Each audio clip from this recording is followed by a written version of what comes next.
Hi అండి. రోజు రోజు ఏం వండాలని వెతుక్కోవడమే సరిపోద్దండి ఆడవాళ్ళకి కదండీ! ఏం టిఫిను, ఏం కూర అనని. ఈరోజు నేను ఎగ్ కర్రీ చేస్తున్నానండి.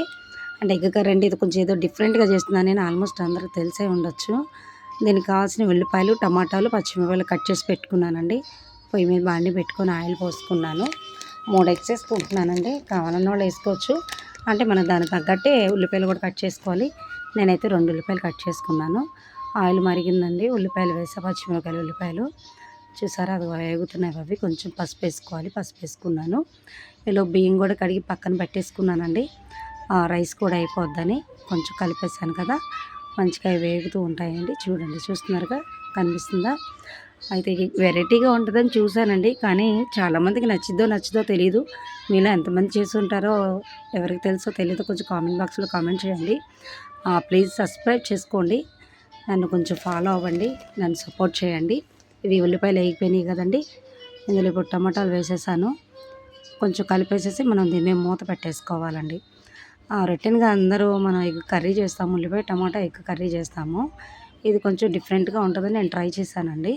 ఇప్పుడు మూత పెట్టేశాను. ఉల్లిపాయలు కొంచెం మగ్గుతాయి కదా, మూత పెట్టేశాను. కాస్త మగ్గుతూ ఉంటాయి. ఈలోపు రైసు ఎంతవరకు వచ్చిందో చూద్దాం. మధ్యలో కరెంట్ ఒకటి పోయిందండి, ఏం చేయాలో అర్థం కాలేదు. వీడియో ఒకటి తీస్తున్నాను కదా, ఆఫ్ చేస్తాకే ఇవ్వలేదు. ఇంకా సరే అలాగే కంటిన్యూ చేస్తున్నా, వచ్చేస్తుందిలే అని చెప్పని కంటిన్యూ చేస్తున్నాను. టమాటా కాస్త మగ్గిపోయింది. ఈలోపు కరెంట్ కూడా వచ్చేసిందండి. టమాటా మగ్గిపోయింది చూసారు, ఆయిల్ అంతా కొంచెం పైకి వచ్చింది. సాల్ట్ వేసేసాను. ఇందులో కారం కొంచెం ఎక్కువ కావాలంటే ఎక్కువ వేసుకోవచ్చండి. మీరు ఎక్కువ వేస్తే బాగుంటుంది. నేనైతే లైట్గానే వేసుకుంటాను, అందుకే 1 స్పూన్ కారం మాత్రమే వేసాను. అలాగే కొంచెం చికెన్ మసాలా అండి, చికెన్ మసాలా కూడా కొంచెం వేసుకుంటే బాగుంటుంది. అల్లం పేస్ట్ వేస్తే కూడా బాగుంటుంది. నా దగ్గర లేదు కాబట్టి నేను చికెన్ మసాలా కొంచెం ఎక్కువ వేసుకున్నాను. కాస్త ఎగ్గు కదా, స్మెల్ రాకుండా బాగుంటుందండి. ఈ మసాలాలో ఇప్పుడు ఉల్లిపాయలు టమాటాలు అన్నీ కొంచెం మగ్గుతూ ఉంటాయండి, బాగుంటుంది, కొంచెం స్పైసీగా ఉంటుంది. అందుకని కొంచెం వేసేసి కలిపెట్టేసి కొంచెం వాటర్ పోసుకోవాలండి ఇందులో. ఎందుకంటే టమాటా ఉంది కదండి మనకి, టమాటా కొంచెం వాటర్లో ఉడికిందంటే పచ్చి వాసన రాకుండా మెత్తగా బాగుంటుందండి. ఇప్పుడు కొంచెం వాటర్ కూడా పోసుకోవాలి. మూత తీసాను కదా, మగ్గిన తర్వాత ఇందులో కొంచెం వాటర్ పోసుకోవాలండి. చూడండి, కలిపెట్టుకొని వాటర్ పోసుకోవాలి. ఎప్పుడు కర్రీ అయిద్దా, ఎప్పుడు కూర్చొని తిందామా అనిపిస్తూ ఉంది నాకైతే. ఎందుకంటే చేస్తున్నా, ఎందుకంటే కొంచెం ఈరోజు డెలికేట్గా ఉన్నది బాడీ అంతా, అందు గురించి సింపుల్గా ఉంటుందని ట్రై చేశానండి. కొంచెం వాటర్ పోసాను, ఇది మగ్గిపోద్ది. ఇల్లంతా ఈలోపు ఇది మగ్గేలోపు ఇల్లంతా సర్దుకున్నానండి. బట్టలు వాషింగ్ మిషన్లో వేసుకున్నాను, అన్నీ చేసుకొని వెళ్ళి చక్క పెట్టుకుంటా ఉన్నాను. ఇది అయ్యేలోపు తప్పుడు గండి వాడవాళ్ళకి చేసుకోవడం, మూత పెట్టడానికి కొంచెం మగ్గుతూ ఉంటుందండి. అయితే ఈలోపు రైస్ అయిందేమో చూద్దాము. అయిపోయిందండి రైస్ అయితే, నేను అత్తేసరి పెట్టేశానండి.